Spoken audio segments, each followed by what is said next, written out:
We'll begin with Senator Joyal. Thank you, Mr. Chair. Would you repeat, Mr. Chipeur, the paragraph you quoted, the last one you quoted from McLaughlin in the last reference that you made? You said 64, 81, 84, 85, and then I missed 101, yeah.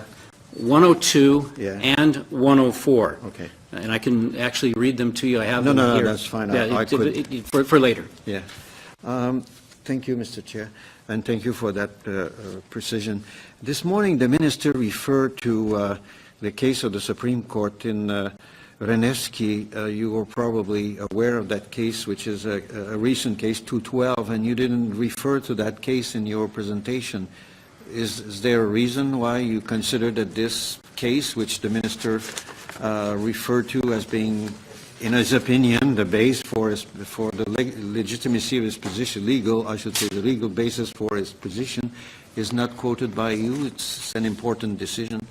I do not have any reason for excluding it. There are probably 3 or 4 decisions that I could have referred to, but I only had 5 minutes, so I'm not going to in any way reduce or diminish the importance of that decision. I could have just read you the Henry decision, which is a wonderful review of the law in this area, but I thought that these other decisions are more fundamental in terms of the actions of the Chief Electoral Officer and Parliament over time. Yeah. So it was an intention to give you a broad view of what the courts have said.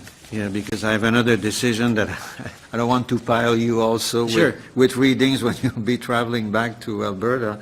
But there's the Harvey decision, and Harvey against New Brunswick in 1996, that where the Supreme Court has had to give an interpretation and to Section 3, and at that time I could quote you the bench. It's La Forest, Sapinka, Gontier, Kory, Yakubuchi, and Major on interpretation of Section 3 of the Charter of Rights, which is, of course, the right to vote. And that's why I wanted to, I was keen to try to give, take notes of the paragraph you were quoting, because I read those decisions to try to refresh my mind, when we start discussing this bill. The legal preoccupation I have with this bill, and you might want to comment on it, is that my opinion is Section 3 of the Charter has a purposive element into it, which is to facilitate the right to vote. I don't dispute the identity. Nobody will dispute that you need to identify yourself when you exercise the right to vote. And in my opinion, there is a link between the need to identify and the avenue that you provide for identification. So I don't dispute the objectives. I support it 100%, and I think nobody in Canada would really, those days with, as you said, the jurisprudence that's piled up that would question that. Where there might be, I should say, freedom or movement for interpretation is when you have a system that has been in existence, that has been recognized as providing some useful objective and benefit to widen the exercise of the vote when there is no mainstream identification elements that are available, how we could accept that we're going to get rid of that on the basis of no reports that it jeopardized the integrity of the system. Seems to me that the Supreme Court would take a very purposive approach to elimination without any, as I said, any demonstration that doesn't need to be scientific, as you just rightly mentioned in your presentation, whereby the Fair Election Act, Bill C-23, is getting rid of 143 of the Election Act. That's where I think there is, in my opinion, a doubt, a reasonable doubt about this initiative. I hear what you're saying. When we look at what the BC Court of Appeal said in Henry, they quoted the trial judge and the trial judge said that there was evidence that there had been electoral fraud, that there had been charges in the past that had been brought by Elections Canada, And she says the act makes erroneous or fraudulent voting significantly less likely. It also provides reassurances to those who are concerned about electoral fraud and thereby would tend to enhance confidence in the system. And that's at paragraph 45 of the BC Court of Appeal decision. So judges who are looking at this, both the trial judge and the Court of Appeal, have said that actions taken by, in this case, Parliament, to increase confidence will be upheld, and in fact were upheld there. In Harper, not in Harper, in Alberta and Hatarian Brethren, at paragraph 64, the Chief Justice said this: in my opinion, the province has a legitimate interest in ensuring the integrity of its driver's licensing system and guarding against the risk that it will be used to perpetuate fraud. And in that case, Alberta had in place for 40 years no requirement of photo ID for drivers who were members of the Hatarian Brethren. A change was made, a decision was made by Parliament, by the legislature, to change that and to bring in a requirement.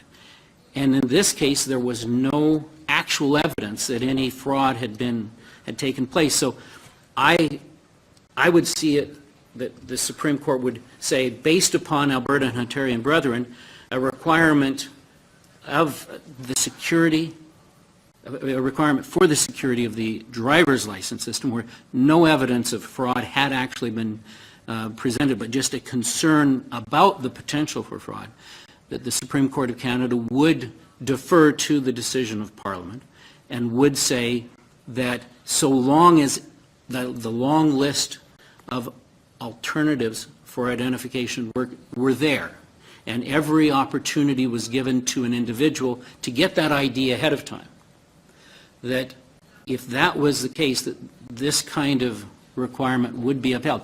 That's what I see in the cases. I don't see any case that goes the other way and says, when Parliament brings in greater security, we're going to second guess. I see the courts deferring to Parliament's decision on these kinds of questions. We'll have a chance to come back to you, Senator Joel. Senator. Yes, I was to argue with my... Yes, I could see that happening. Senator From.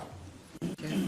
So, as a non-lawyer then, can I try and see if I can simplify your argument to say that while there are constitutional protections to individuals, to the right to vote, and that's one of the most fundamental rights that we have, there's also constitutional protection that an individual have confidence in the outcome, and that right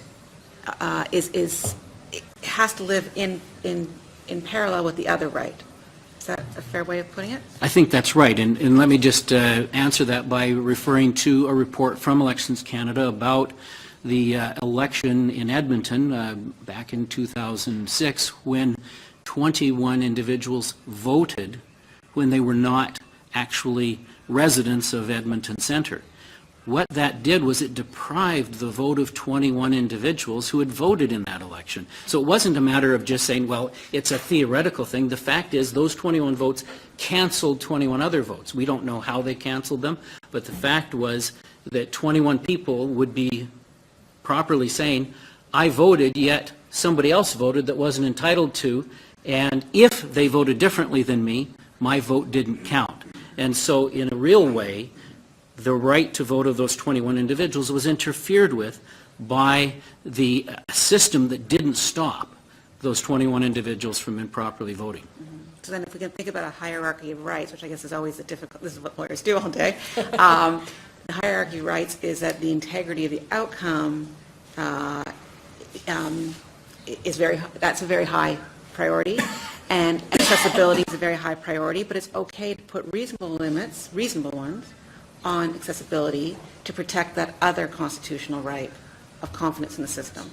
Well, I think that's what Chief Justice McLaughlin would say, based upon what I see her saying in Alberta and Hatarian Brethren, because in that case, she said that the Hatarian Brethren would have to possibly hire someone else to drive them to town.